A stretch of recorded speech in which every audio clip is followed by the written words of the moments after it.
sa lahat, narito si Binibining Segunda Katigbang, ang sinasabing unang pag-ibig ng ating pambansang bayani na si Dr. Jose Rizal. Magandang umaga sa iyo, Binibining Segunda. Magandang umaga rin sa iyo, Ginoo. Maaari mo bang isanaysay sa amin ang naging pag-ibig ninyo ni Dr. Jose Rizal? Magandang umaga sa inyong lahat. Ako nga pala si Segunda Katigbang, ang unang pag-ibig ni Jose Rizal. Noong 14 na taong gulang pa lamang ako ay umibig na sa akin ang binatang si Jose.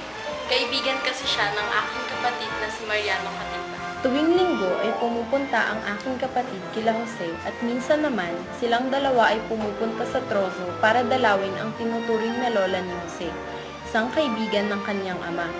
Hanggang isang linggo, sila ay pumunta sa trozo at nagkataon na nakita nila ako. Sa una pa lamang ay inakala na talaga ni Rizal na kapatid ako ng kanyang kaibigan na nabalitaan niyang ipapakasal sa aking kababata na hindi niya mawari ang pangalan. Masasabi kong ito ang pag-ibig namin sa unang pagkikita at ito rin ang kauna-unahang pagkabigo ni Rizal sapagkat ako ay nakatakdang ikasal kay Manuel P. Maraming salamat, Binibining Segunda. Ngayon, narito naman si Binibining Leonor Valenzuela. Binibini, maaari mo bang ikwento sa amin kung paano kayo nagkakilala ni Dr. Jose Rizal? Mabuti naman na hindi kanya pinakasalan, Segunda. Hindi ako makikilala ni Rizal kung nangyari man yun. Ako nga pala si Leonor Valenzuela. Tawagin niyo na lang ako sa aking palayaw na orang. Paano nga ba ako nakilala ni Rizal? Sandali lang. Noong nag-aaral pa si Jose ng medisina, ay tumira siya sa bahay ni Doña Concha Leyva. Malapit lamang ako sa bahay nila. Kasing taas ko lamang si Rizal noon. Dahil sa aking angking kagandahan, ay umibig sa akin si Jose. Alam niyo ba kung paano ako niligawan ni Jose? Niligawan niya ako sa pamamagitan ng mga liham na nakasulat sa invisible na tinta na ginawa niya mula sa pinaghalong asin at tubig. Mababasa lamang ang anuman nakalagda dito kung itatapat ko ang papel sa liwanag ng kandila o lampara. Dahil dito, kami ni Jose ay naging magkasintahan, ngunit ito ay hindi rin nagtagal sa sandaling panahon. Ngayon naman ay ating kausapin ang sumunod na naging kasintahan ni Jose, ang nakabibighaning si Binibining Leonor Rivera. Ako si Leonor Rivera. Ako ay madalas inihahalin tulad kay Maria Milano. Naging kasintahan ako ni Rizal sa loob ng 15 taon. Kaya naman ako ay may malaking impluwensya at halaga sa buhay ni Rizal. Sa kasamaang palad, ang aking ina ay hindi sang-ayon sa aming relasyon, kaya naman tinago ng aking ina ang mga sulat ni Jose para sa akin. Kaya naman inakala ko na nakalimutan na ako ng aking pinakamamahal na si Rizal. Ako ay nagdesisyon magpakasal na lamang sa iba. Maaalala, ang sulat ko kay Rizal noong Disyembre 1890 ay lubhang nagbigay ng kalungkutan kay Rizal. Ang sulat na ito ay nagpapabatid na ako ay magpapakasal na kay Henry Kiping, isang inhinyero sa Maynila, partikular sa Dagupan Railway. At ang huling pag-ibig ni Rizal na nagmula pa sa lupain ng Irlandes, ang kaakin-akin na si Binibining Josephine Bracken. Ako si Josephine Bracken, isang Irlandes na 18 taong gulang. Ako ay isinilang sa Hong Kong noong 3 ng Oktubre 1876 nina James Bracken at Elizabeth McBride. Naging magkaibigan kami ni Rizal sa unang pagkikita pa lamang. Isang buwan akong niligawan ni Rizal at nagkasundong magpakasal. Ngunit ang pari ng dapita na si Padre Obach ay tumangging ikasal kami sa kadahilan ng wala kaming permiso mula sa obispo ng Cebu. Noong nalaman na ni Ginoong Tauper na kami magpapakasal na ni Rizal, siya ay nagalit hanggang sa siya ay nagtangkang magpakamatay sa magitan ng paggilit ng lalamunan. Buti na lamang at napigilan siya ni Rizal. Upang ito'y maiwasan pa, sinamahan ko si Tauper sa Maynila dahil hindi siya mapagaling sa kadahilan ng ito'y wala ng lunas. Ako ay naiwan ng umalis si Ginoong Tauper nang mag-isa sa Hong Kong. Pansamantala ay nanirahan ako sa pamilya ni Rizal. Dahil walang paring magkakasal sa amin, kami ay humarap sa Diyos at nabuhay bilang mag-asawa kahit walang basbas ng pari. Kami ay nagkaroon ng anak, ngunit nabuhay lamang ito ng 3 oras dahil ito'y 8 buwan pa lamang ng aking ilabas. Pinangalanan namin itong Francisco hango sa pangalan ng dakilang ama ni Rizal na si Don Francisco.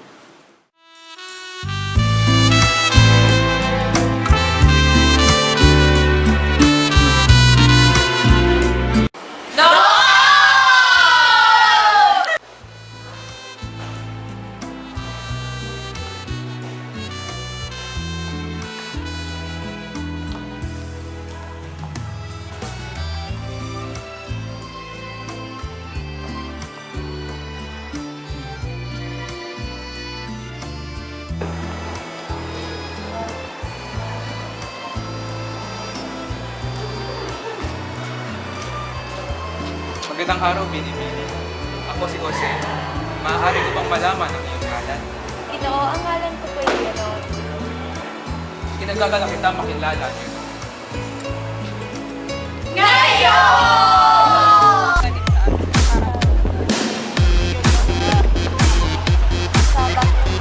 Miss! Pwedeng makuha ang number mo?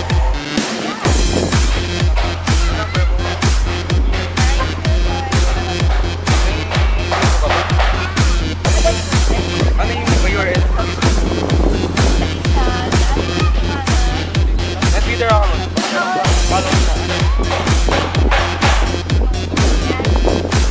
IG na naman. Follow na yun. Salamat.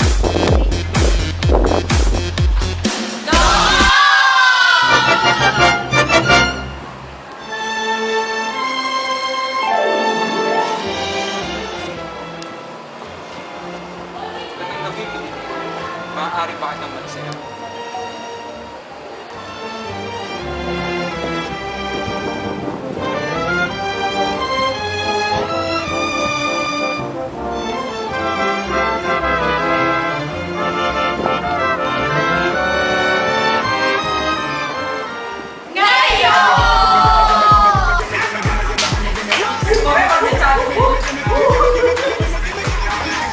Hi, Miss. Hi, Peps. What's yours? I got it! Let's go back to ikaw. Yeah! Can I buy you a drink? Yeah, sure!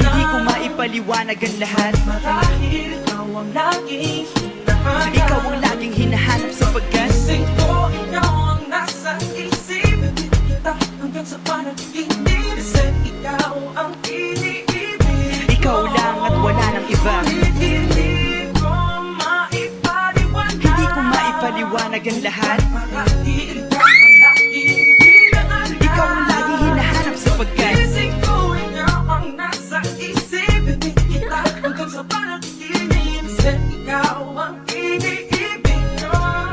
You know? Maipaliwanag. hindi ko maipaliwanag ang lahat. Marahil ikaw ang laging hinahanap. Ikaw ang laging hinahanap sapagkat Gising ko, ikaw ang nasa isip. Hindi kita hanggang sa panaginip. Kasi ikaw ang iniibig. ikaw lang at wala nang iba. Hindi ko maipaliwanag. Hindi ko maipaliwanag ang lahat. Marahil ikaw ang laging hinahanap. Ikaw ang laging hinahanap sapagkat Gising ko, ikaw ang nasa isip. Hindi kita hanggang sa panaginip. Kasi ikaw ang iniibig ko. Maipaliwanag. hindi ko maipaliwanag ang lahat. Marahil ikaw ang laging hinahanap. Ikaw ang laging hinahanap sapagkat Gising ko, ikaw ang nasa isip. Hindi kita hanggang sa panaginip. Kasi ikaw ang iniibig. ikaw lang at wala nang iba. Hindi ko maipaliwanag. Hindi ko maipaliwanag ang lahat. Marahil ikaw ang laging hinahanap.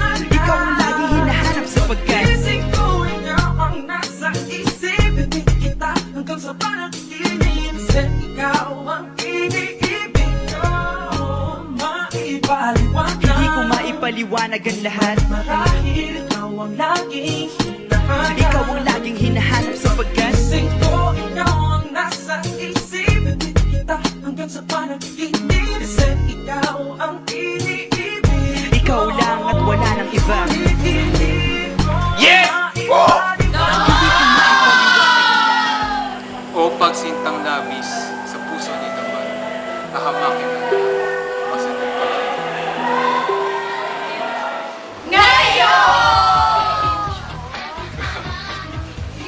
Pugi-pugi niya! Nanapitan niya lang yung tinitinigan ko. Ayan na siya! Iwan ko na yan. Ayaw ko yan! Pwede makayupo? Hello, I'm Paul. Falling for you. Ako nga pala si Kat. Catching you. Naniniwala ka ba sa love at first sight? Sa second sight. Hindi rin. Siguro telephone ka. Bakit? Kasi you had me at hello. Sana nakapatay na yung ilaw Bakit naman? para tayo na yung mag-on. Kasi baka hindi ka na makauwi. Bakit naman? Kasi nasa isip na kita eh. May MMDA ba dito? Wala. Kasi nagbanggaan yung mga puso natin eh.